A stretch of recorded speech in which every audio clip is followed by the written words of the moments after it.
Teachers are natural innovators, entertainers, and problem solvers. They dream of growing old into the profession, teaching their kids. But sometimes career goals shift or change, and that makes opportunities outside of the classroom seem intangible.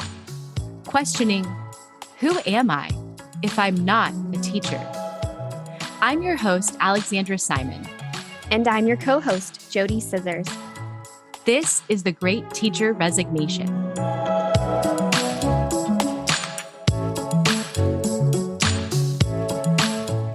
Today, our guest is Romi Grossberg.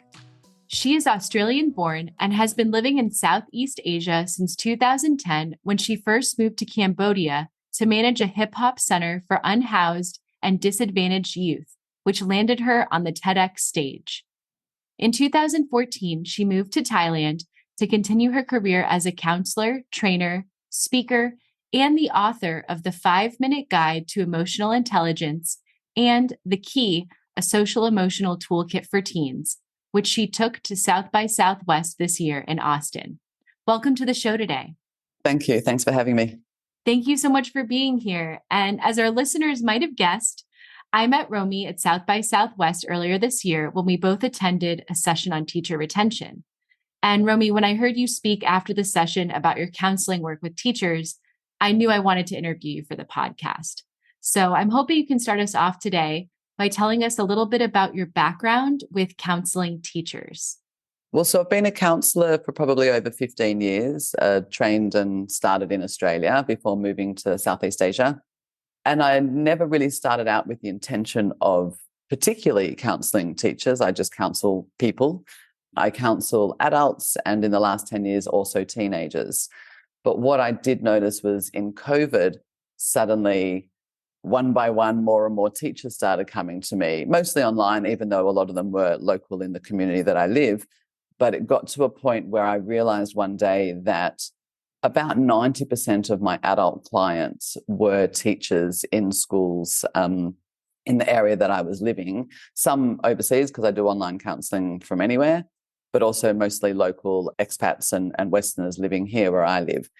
And 90% were teachers, which I thought was really strange because in the past, there may or may not have been teachers in the mix of people that I worked with. But during COVID, from the very beginning all the way through, it was all teachers. And I found that really interesting that that was the group of people that started coming to me, teachers of younger children and of adolescents. I'm really glad that you and Ali connected because as we've interviewed teachers over our last 2 seasons, we went with the intention of helping or giving career support. But through the interviews, we've been kind of peeling the layers of teacher experiences and why they're ready to transition or why they need to pivot or why they need a change.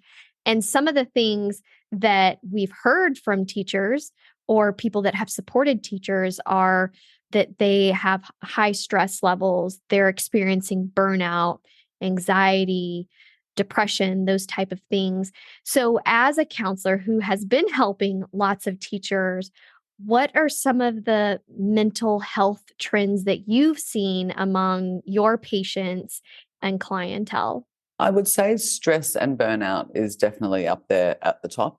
Anxiety and depression are always kind of in the mix, and they're 2 mental health issues that I actually focus on a lot. So a lot of people do come to me with those issues because that's some of my specialties. But stress and burnout and just complete overwhelm. I've noticed, I was actually just in Australia now after South by Southwest. I went to visit Australia because I hadn't been back since before COVID. So it had been 3.5 years. And I forgot that I actually have a lot of teacher friends also in Australia and networks because of the work that I do. And again, a lot of people talking about burnout, a lot of people talking about mental health in schools, what's being done, what's not being done, and how do we retain teachers. There's a massive dropout of teachers at schools in Australia at the moment, like bigger than it's ever been. Schools they're not necessarily trying to downsize, but they're trying to downsize their budget. So the first thing that goes is teachers. But of course, the same number of classrooms exist and the same number of children exist. So now you have already burnt out teachers with a greater workload which to me, it doesn't make any sense. I don't even know how they think this is going to work in any world. And then you add mental health on top of that. My biggest thing is around mental health and teachers and mental health and adolescents. And we shouldn't expect teachers to be teaching mental health because that is not their specialty. That is not what they studied. They studied teaching, and they should be focusing on being the best teacher that they can. But in today's world, they're having to deal with the emotional stresses and mental health of all of their students and themselves with a teacher shortage. And it just doesn't work. There's no way it can work. I haven't heard about the shortage in Australia, so I wouldn't say it's good to hear, but it's interesting to hear that this is not just some sort of happenstance in the United States. I'm wondering though, like, we have teachers who, are struggling mentally. They need support. Do you think that there's something about just the work environment in general for them that perhaps elevates the type of stressors and anxiety and depression that they experience because they go to work, they're on all the time, they're focused on everybody but themselves? Do you think that that type of environment impacts them a little bit more deeply because they can't sit back and just like take a moment to focus on themselves because they're live, they're active the whole day? Look, I agree. I think you're right. When teachers enter to when they leave, the level of stress can be high because they are switched on all the time, even on their lunch breaks. I mean, I don't know what it's like in the US or other countries, but when I've worked in schools in Australia, there'll be, say, a rotation for who's on lunch duty, who's on after school duty. So your breaks are sometimes taken up by overseeing the children. So there isn't actually any break. And one thing I really noticed when I was physically in the classrooms in Australia a number of years ago, and I probably didn't notice this before, was the amount of work that teachers do outside of the classroom. The phone ringing, with parents ringing with, concerns or complaints or questions about their children. Because for parents, their children will always be the most important child. But for the teacher, there's probably 20, 30 per class, and they have lots of classes. So their phone is ringing all the time. They're trying to do assignments, mark assignments, design assignments, exams, and then deal with the mental health of the kids. And I think with COVID, there was, obviously increased stresses. But even outside of COVID, the teachers are dealing with not only their emotions, their colleagues' emotions, concerns about the hierarchy within the school, as with any job, and also all of the children. And there's a lot of children when you're talking about a school. So it's constant. And then when they go home, they're also still marking work and still switched on. So there's not a lot of downtime for teachers, is what I found. Yes, that's something that I've talked about a little bit on the podcast, is that teaching is one of those professions where your brain never shuts off. You go home and you're thinking about the next day. Even in the summer when you're supposed to have a break, you're still planning for the next year. You're still worrying about those students that you had the last year. How are they doing over the summer? Are they okay? How's their mental health? So it's like you're on a hamster wheel that really never stops. I definitely see that impacting mental health. I'm curious, based on your experience, how can you recognize when someone may need services like yours? It's actually interesting that you asked that question, because when I run trainings for teachers in schools around adolescent mental health, that's often a question that teachers ask me of, how do I recognize mental health issues within my students? So they're always concerned. And what I was going to say a moment ago was teachers generally have a high level of empathy, or they wouldn't end up in the industry. So of course, they're constantly worried about everyone around them, because that's also kind of one of the personality traits of being a teacher, or you wouldn't find yourself in that industry. But going back to your question, in terms of mental health, the way we look at things is usually about looking at behavior change. That's the key indicator of something shifted, something's going on. So for example, if a teacher, colleague, friend of yours in the classroom, or that you see around, is normally very smiley or very chatty or very, talkative or positive, and then you start noticing that there's a shift in their behavior, and maybe they become quite quiet or quite reserved or smiling less or less interactive with other people. So that kind of thing. So when someone starts changing their behavior and that new behavior stays for sort of a few days going into a few weeks is when you want to really start checking in. Are they okay? I mean, obviously it's fine to have a bad day. You can wake up tired one day or stressed or something happened at home or whatever it is, and that's completely fine. But you'll find some people when they're stressed will normally say go to the other staff and debrief or talk about things. And if they're all of a sudden keeping it all to themselves and letting it bottle up, and you can see the change in their behavior from what they used to do to what they are doing, in terms of mental health, that's usually the biggest key indicator is their behavior change from what they were doing. Even outside of the classroom, if someone normally, their self-care strategy, for example, is normally doing lots of exercise. They go to the gym 3 times a week, or they play tennis with a friend, or whatever it is, and they suddenly stop turning up to that thing because it feels too difficult. Again, that would be a red flag for me of something's going on, that they're changing their behavior from what are their normal self-care strategies or their normal coping strategies, and actually no longer able to do those things because of their mental health. So that's the number one thing. And it's usually quite obvious. It's the number one thing we look for. And you'll notice in that, particularly if you know them well, you'll notice in their face and in their body language, you'll actually see a shift. You know, when you look at someone, you go, oh, they don't look okay today. If you know them well enough, you'll pick those things pretty quickly also.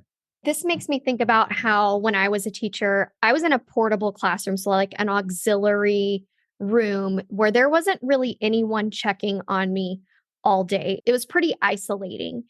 And it's hard to check on people when they're kind of locked in to this classroom all day. And I'm wondering, one, like, is there a stigma around asking people if they're okay? And two, do all teachers have someone in the building that knows them, is close enough to them, that's a trusting person that they can open up to? And I don't know if that's like an actual question or a rhetorical question, but just based on my experience, I know that from the kind of 6 years that I was experiencing these really intense feelings, there was really only one person that recognized in my workplace, like, you're not the same. And it wasn't someone that I would say I was close to, but they were really good at understanding people's feelings, people's body language. And when they raised that question to me, are you okay? I felt seen for the first time. And it was to someone that I hadn't confided in or anything, but they just had this special skill of recognizing me. And this was a special educator. So I'm going to guess that she has just a little bit of that little special skill in her. But I do wonder about the stigma and about, like, is there a chance for teachers to establish those really strong relationships where you have someone championing for you and your mental health? Yeah, look, it's a really interesting question. And there's a lot of things in what you just said. It can go both ways. Some teachers have a lot of friends within the school, so they feel like they have a lot of people around them. And others obviously just come to kind of do their job, and they're more colleagues than friends. And it doesn't really matter which way that goes for you, because like you said, it comes back to the stigma. And even though in today's society, we would like to believe that there isn't stigma anymore, or that it's much better, it is to a degree. You know, we talk about mental health much more than we ever did. We use the words anxiety, depression, even suicidal ideation. We're allowed to use these words. So that is a positive. On the flip side of that, I find we overuse those words. We use them as part of everyday language. Oh, you know, I've got depression, or I'm anxious, or even I hear people say, oh, I saw this movie last night that was so bad I wanted to kill myself. And we're using very big language for day-to-day things, so that people that are genuinely experiencing these things are losing their opportunity to have an impactful conversation using these same words, because some of the words are losing their meaning a bit. So there's pros and cons to mental health in terms of stigma and the way we use the language. I think the stigma kind of relates to the pressure. So if you have a circle of colleagues or friends as teachers at your school do you want to be the one to say, I'm not coping? Because what will they think of you? Will they think less of you? Or, oh God, now I've got to pick up the slack. Things like that. I've heard a lot of teachers that genuinely wanted to take a sick day. I know we have mental health day. I'm not sure if you have that also, but you're allowed to take a mental health day, which is a sick day, but for mental health reasons where you don't usually have to explain what the issue is.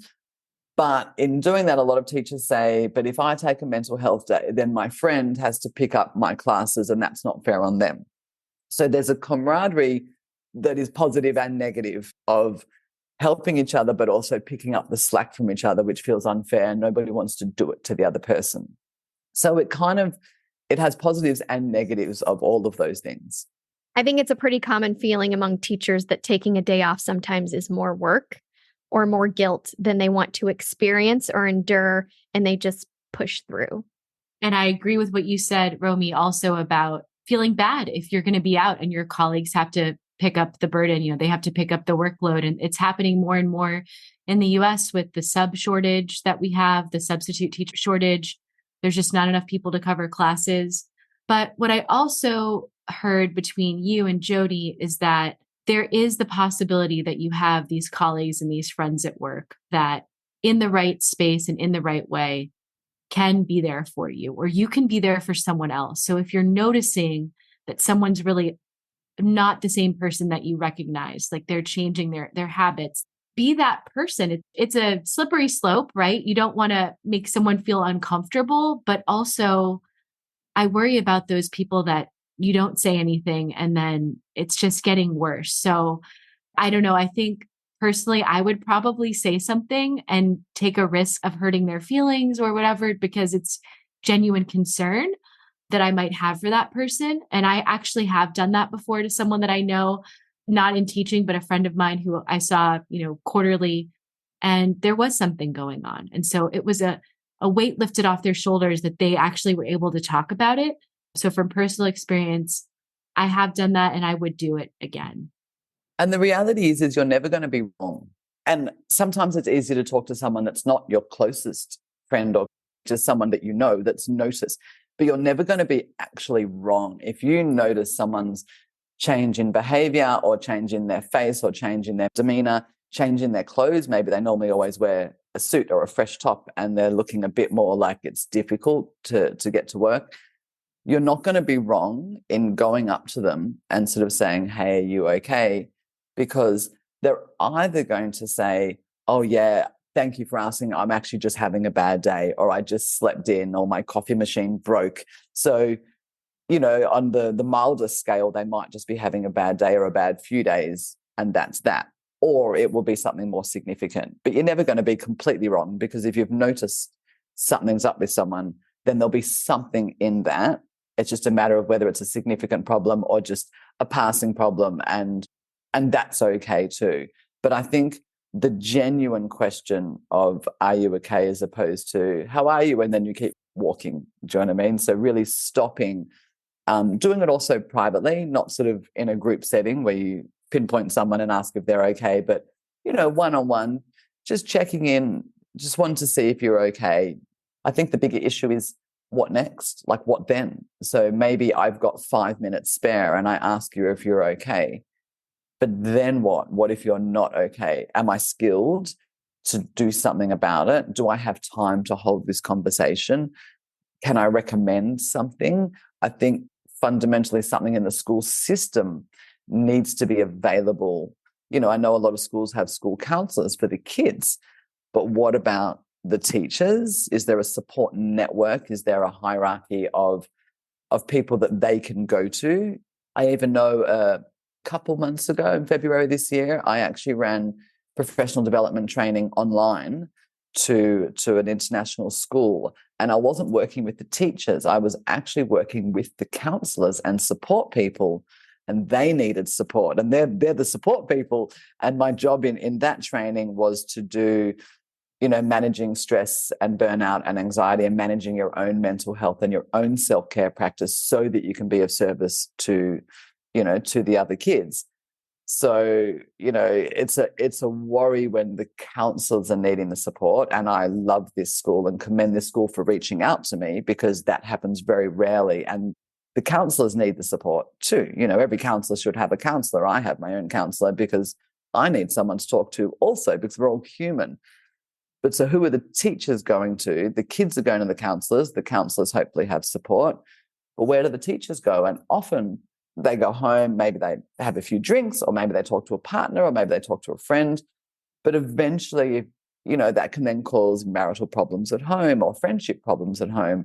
We need external people to talk to, and that's where it gets a bit tricky. And that's where sometimes, depending on what culture you're living in, stigma can, pop into that scenario of, is it okay to seek help? We've talked about how sometimes just talking with a trusted person at first, just kind of saying something that you've been thinking or feeling, can take a lot of that weight off. But can you tell us, what would someone gain from taking that professional step, like seeking a counselor versus really just confiding and relying on your partner or a best friend? Like, what would they gain just from that expertise? Absolutely. Look, it is, firstly, just to address speaking to your friend or partner, it can be a good thing, you're right, to debrief with them. I actually go for a walk with a girlfriend at least 3, 4, 5 times a week. We walk for an hour and we just chat, and we chat away our day. So that can be helpful, things like exercise, talking to someone. But I did actually get sent an article this week about, the friend that does the counseling for everybody. And it was disastrous, because your friends, whilst they love you and they have your best interest at heart, they're not qualified often to give advice, particularly when we're talking mental health, because mental health is an expertise of knowledge. So we do need to know what we're talking about. So if somebody, say, came to myself or another counsellor, it's very much about having the expertise and the knowledge in mental health, the knowledge of what is depression and what isn't depression, and the difference between depression, sadness, and a bad day. What is anxiety? What is stress? One of the biggest things I focus on, I'm very much in the practical realm. I'm not into so much theory, but practically, what can I do for myself today to feel better? If I'm in the classroom and I feel a wave of depression coming on, I feel a wave of anxiety, of panic, what can I physically do for myself in that second? So that's the stuff that I love teaching. I love teaching, this is what it is, the definitions, because we often very much misunderstand most mental health issues. So this is the definition. This is how it works. This is how it can feel in the body and in the mind. These are the processes we can use to get through it. This is what you can do for that very in the moment, in the second, I'm freaking out, need to do something now. And this is the long-term plan of how can we prevent it from reoccurring, or how can we have the skills so if it comes back, I'm skilled to know what to do. So it comes from, a huge number of ways. And I don't believe that a friend can provide all of that unless they're a trained counselor. I love that. I mean, when we think about teachers' best practices, relationships are at the top. So a relationship with a trusted professional like yourself would matter. Strategies, effective teaching strategies, effective mental health strategies for coping. I really like that. It's very actionable. And I think that that's kind of where our society is kind of falling short, is we are getting better at talking about mental health, but are we being actionable about it?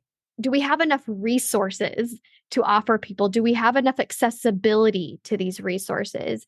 And so that's what Ali and I would like to see for sure. And what we can offer our listeners is access to this type of support that they need to help themselves and help them make really positive and healthy choices. No, I really think you touched on so many important points, Romi, about taking that next step to seek care from someone who's qualified. And as someone who's gone to counseling numerous times throughout my life, but also my teaching career, I dealt with the loss of my mother when I was a classroom teacher, and that would have not been possible without the help of a trained professional. And so Romi, thank you so much for your time and also for all of the work that you've done with teachers who've sought help, and really a pat on the back to teachers who have sought help. We know that it's hard to ask for help sometimes, but we're really proud of you for seeking help. And if you haven't done so yet, there's no time like the present. With that, I would love to share more information about our guest, Romi Grossberg. You can find her on her website, romigrossberg.com. And if you look in the show notes, we're also going to have links to connect with her on Instagram and Facebook. And thank you so much for coming on the show today, Romi. My absolute pleasure. Thank you so much for talking to me. And I think the more we all talk about mental health and normalize these conversations, the better off we will all be.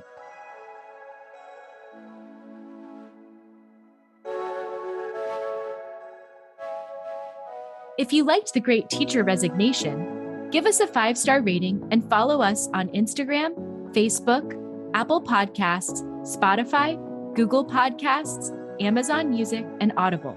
Today's episode was written and recorded by me, Alexandra Simon, and my co-host, JoDee Scissors. Executive produced by Teacher Brain. Produced and edited by Emily Porter.